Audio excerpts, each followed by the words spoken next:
أعوذ بالله من الشيطان الرجيم بسم الله الرحمن الرحيم. Clearly, Dr. Zakir, it's going to be difficult for us to discuss all of the common errors made by Muslims during the month of Ramadan in this one interview. But over the next 30 days, we will, inshallah, try to cover those issues. But could you just state or list the most grievous mistakes made by Muslims in the month of Ramadan?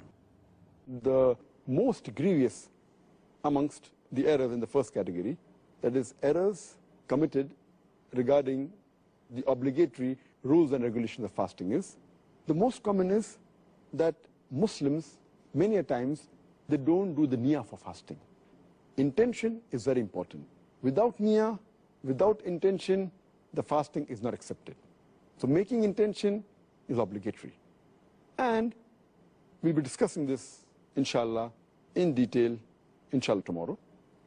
The second error is that many a times Muslims, even after the Fajr Azan has started, yet they continue eating.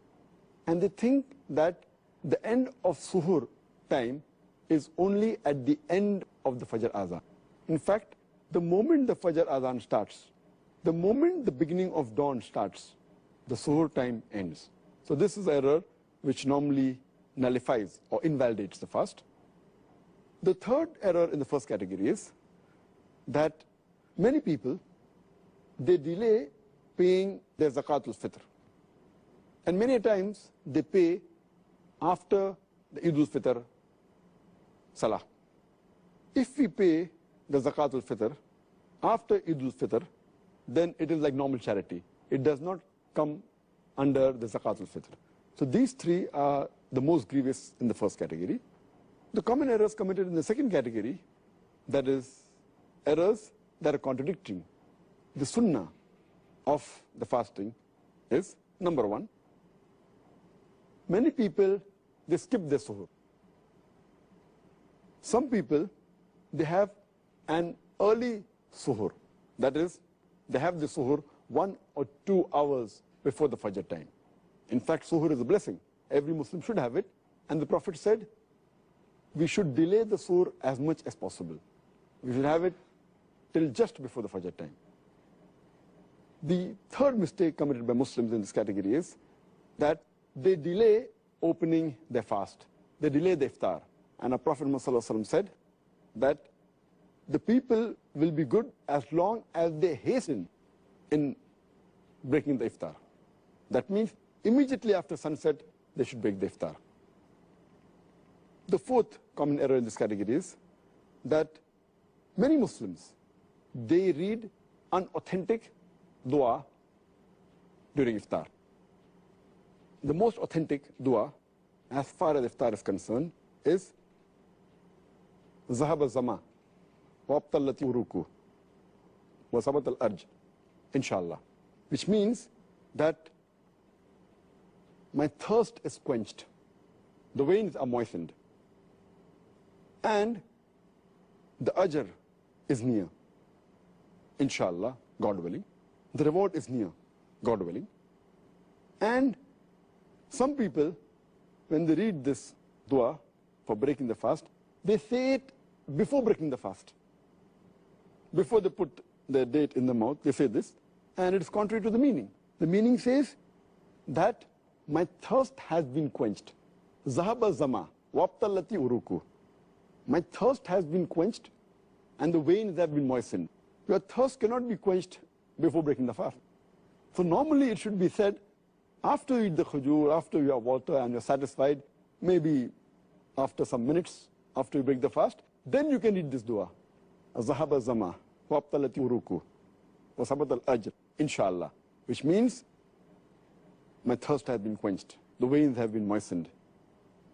The reward is near, inshallah, God willing. The sixth common error made by Muslims in this category is that many Muslims, they eat excessively during iftar. And many of them even eat throughout the night. The seventh common error is that many of them, they are negligent as far as Tarawih is concerned. Because Tarawih is not a fard, they think there is no problem if a Muslim misses Tarawih. Though Tarawih is not a fard, it's a very important sunnah. And a Muslim who misses Tarawih is missing a great deal of reward. And many Muslims who perform Tarawih, they read Tarawih very fast, 10 miles per hour. They try and finish it in a short time, and they defeat the purpose. In fact, you should read with a moderate pace so that people understand and they grasp the message of Allah subhanahu wa ta'ala. The ninth common error is that those who go for itikaf in the mosque, many of them, they socialize during itikaf, as though it's a time to meet people and friends, which is totally contrary to the sunnah. The 10th common error is that many of the Muslims think that the Laylatul Qadr is on the 27th night of Ramadan. And they only worship Allah subhanahu wa ta'ala on this night. In fact, the beloved Prophet Muhammad said, search for the Laylatul Qadr in the odd nights of the last 10 days, the last Ashra, the 10 days. Therefore, Laylatul Qadr can fall either on the 21st night, or 23rd, or 25th, or 27th, or 29th. So this is one of the common errors made by Muslims. The 11th common error is that they spend their time during Ramadan in unproductive work, rather than spending in zikr and worshipping Allah subhanahu wa ta'ala. They should spend their time rather for offering, besides the compulsory salah, the nawafil, the voluntary salah, the sunnah salah. The 12th error made by the Muslims is that they should do dua. The 13th is they should ask for forgiveness. This is month of forgiveness. 14th is they should read the Quran as much as possible to get the blessing of Allah subhanahu wa ta'ala. The 15th is that they fast and they keep themselves hungry, but basically they're not mentally prepared for that fast. And it is as though they're staying hungry. But the main purpose of fasting, to acquire taqwa, is not obtained. This was in brief regarding the second category.